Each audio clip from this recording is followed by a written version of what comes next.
people would ask us, Pearl and me, where can I send my child to learn what you are doing? And what we were doing was a combination of things. I'm not a dancer, but I moved around. I sang and I acted and I moved around.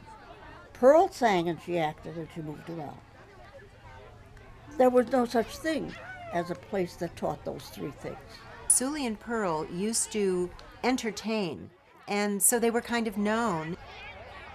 I started studying there, and I just loved it. If my parents wanted to ever punish me, all they had to do was threaten to take Sully and Pearl Harand away.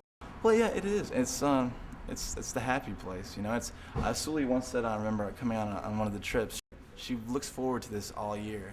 She just sits at home sometimes year round, and it's that 7 weeks of summer that's what she lives for, and I believe it. You know, that's what it's all about for her.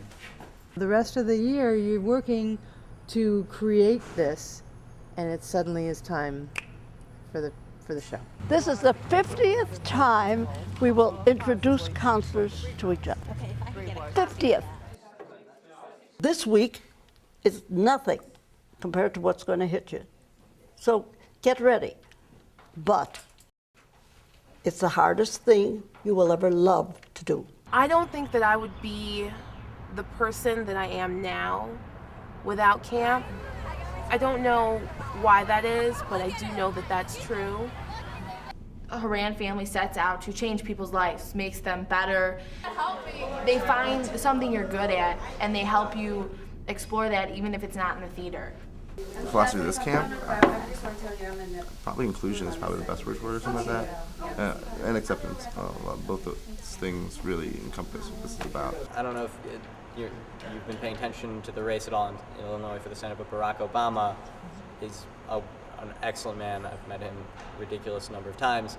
But his whole thing, he talks about, in his stump speech, he talks about his political philosophy being that we're all connected in some way, and that if there is a small black child in the inner city of Chicago not getting a good education, even if it's not my child, and even if I don't even know them, it affects my world, and it makes my world a worse place to live. Which is, if Sully were to run for office, that's exactly what she would tell you. Make everybody feel like they are certainly equal, if not special. Everybody is special. Everybody's got something special about them.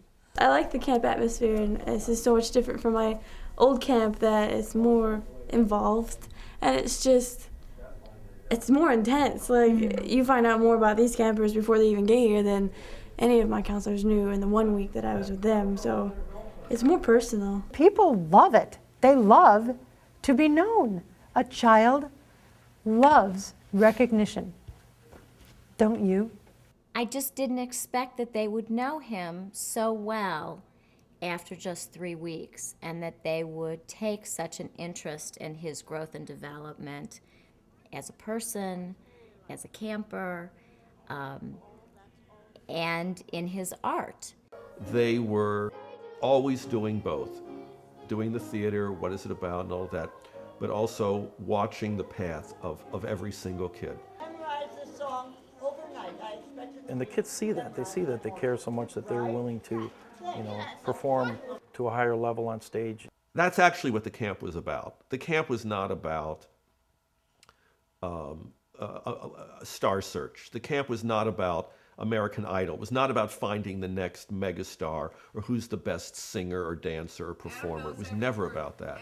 It was actually about building esteem, self-esteem. I figured out when a long time ago, I don't know how long ago, that they're learning how to sing and dance or act here. They're not preparing you for being an actor. They're preparing you for life. Because if you ever are like a doctor, you may have to give a speech, but you won't get stage fright if you're an actor like doctor. So you need this for life, and not only acting, for life. They were not like high school drama teachers or kindergarten drama teachers who were just kind of giving it lip service. They were real pros at it. They were troopers from the old school of theater. And I think they instilled that in everyone. I think everyone got that. You became not sloppy. You learned good habits. You heard what you were singing right and wrong. And then if you were good, they'd take you further. They'd take you even further. So that was great.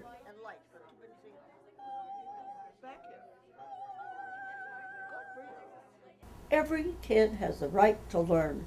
That's what they're doing. We're not going to Broadway, we're teaching. And if you're going to teach a child to do this thing, then don't stick them in the back because they're not as good as somebody up front. Don't just let them be in the chorus because they're not good enough to solo. The world will not come to an end if somebody sings off pitch. Nothing's going to happen, except if you tell the kid, yes, you can do it. And yes, I trust you to do it. They're going to feel good about themselves. And then when they do it, much better about themselves.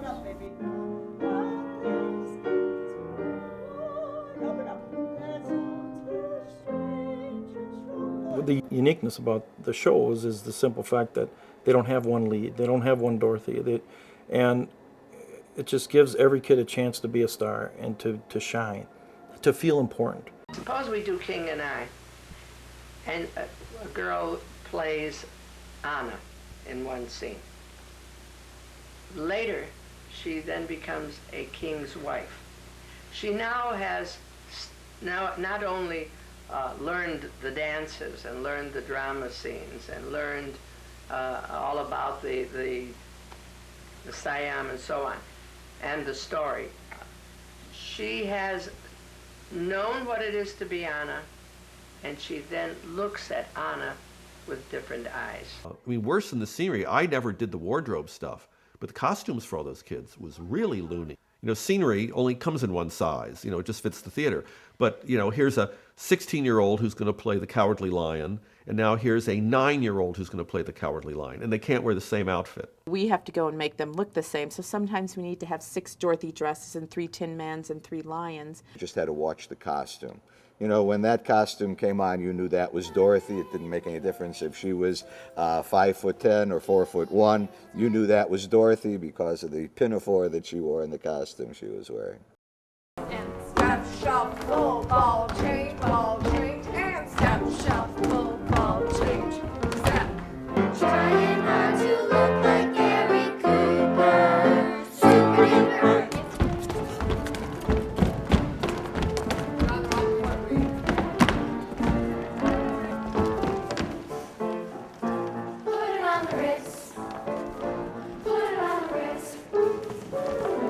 I started acting when it was a really, really low point in my life. And I think the reason I started acting is because I liked the fact that I got to be a different person. And that was like great for me. But when I came to camp, it made me realize that the acting isn't about being a different person. Like, it's not about being a different person than yourself. It's more about being able to show the audience that you can be a different person and you can get into it and you can love it. And it's not because you hate the way you are, but it's because that you can make yourself anything that you want. And camp Harand has made me realize that, and it's like a life lesson almost. It's great.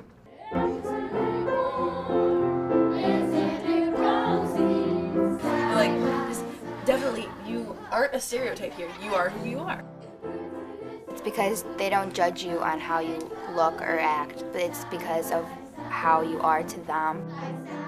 Also, camp, you can be big, tall, skinny, fat, short, whatever.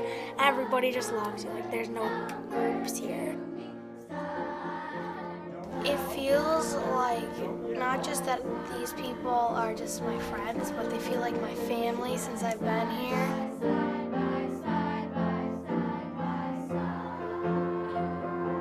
In the song No Man is an Island, it's true at Harand, because everybody's friends with everybody else. I definitely had a feeling that was instilled by Sully and Pearl, that was reinforced by songs like Bless This Camp and No Man is an Island, by the emotionality of our time together, by the acceptance of that emotionality, that we were part of a stream that was bigger than ourselves. The chain will be broken and all men will have their reward. Will you join in our crusade? Who will be strong and stand with me? Everything is there, a world you long to see.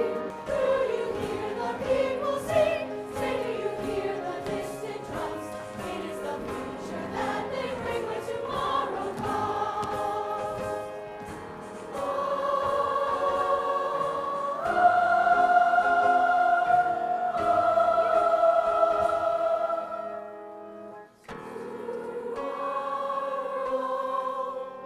And Sully always says, one day at this place seems like 6 weeks. And at the end of the 6 weeks, it seems like it was just a day.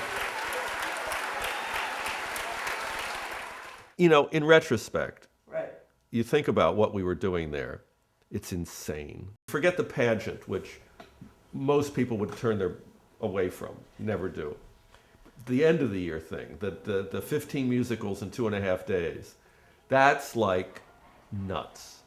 And now as an experienced adult, if you said 15, I'd say, yeah, me and what army? You know, what are you talking about?